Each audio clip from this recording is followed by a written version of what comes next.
રાજકોટ લઘુત્તમ વેતનમાં વધારો. સરકાર દ્વારા કરવામાં આવતા કામોમાં વધારાનું વેતન જેવી અનેક માંગોની અવારનવાર રજૂઆત કરવા છતાં સરકાર દ્વારા કોઈ નિરાકરણ નહીં લેવાતા આંગણવાડી કર્મચારી બહેનો પહોંચી રાજકોટ કલેક્ટર કચેરી ખાતે રજૂઆત કરવા.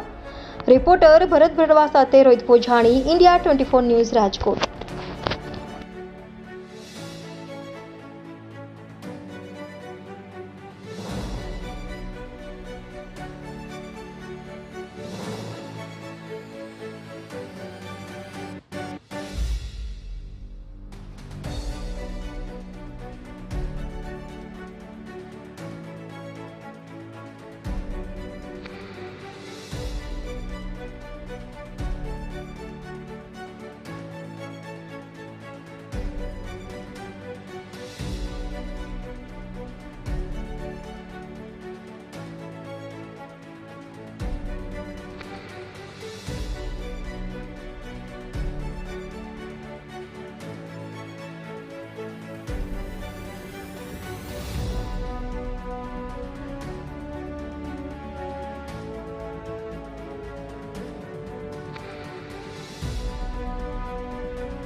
ભાઈ નોખી કરી દે ભાઈ.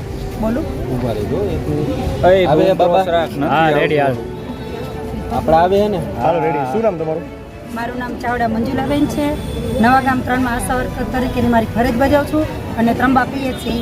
અત્યારે હાલ અમે કલેક્ટર કચેરીએ તમામ જિલ્લાની 60,000 જેટલી આશા બહેનોની માંગણી છે કે અમારા લઘુત્તમ વેતનમાં વધારો કરે. અને બીજા નંબરમાં એવું છે કે જે બહેનોને જોખમી સગર્ભાના પૈસા મળતા હતા 200 રૂપિયા એક વિઝિટના, 2 વિઝિટના 400 રૂપિયા, એ સરકારશ્રીએ અમારા બંધ કરી નાખ્યા છે. જેએસવાય, કેપીએસવાય, ફેમિલી સર્વેના તમામ અમારી જે પણ અમને વેતન મળતું હતું ને એ સરકારે બંધ કરી દીધું છે. અને 2000 ફિક્સ પગારમાં રાત દિવસ અમને આ લોકો તોડાવે છે, અમારા વેતનમાં વધારો કરતા જ નથી. આના માટે સરકારશ્રીને અમારી નમ્ર વિનંતી છે કે અમારા પગારમાં અને અમારા વેતનમાં વધારો કરે. અને પીએમવાય, જેએસવાય, કેપીએસવાયના તમામ અમને મળતા હતા એ નથી મળતા. અને તડકાના રાત દિવસ આશા વર્કર બહેનોને તોડાવે છે, કામ કરાવે છે.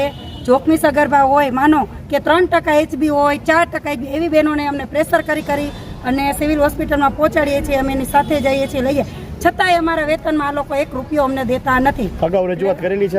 અગાઉ રજૂઆત કરેલી છે અને અમને વારંવાર રજૂઆત કરેલી છે.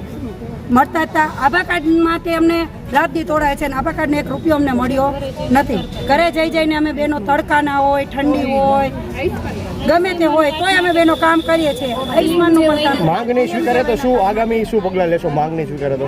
જો અમારી માંગ સરકાર સ્વીકારે છે નહીં ને તો અમે મોટી પાયેમાં હડતાલ કરશું અને ઉગ્ર આંદોલન થશે.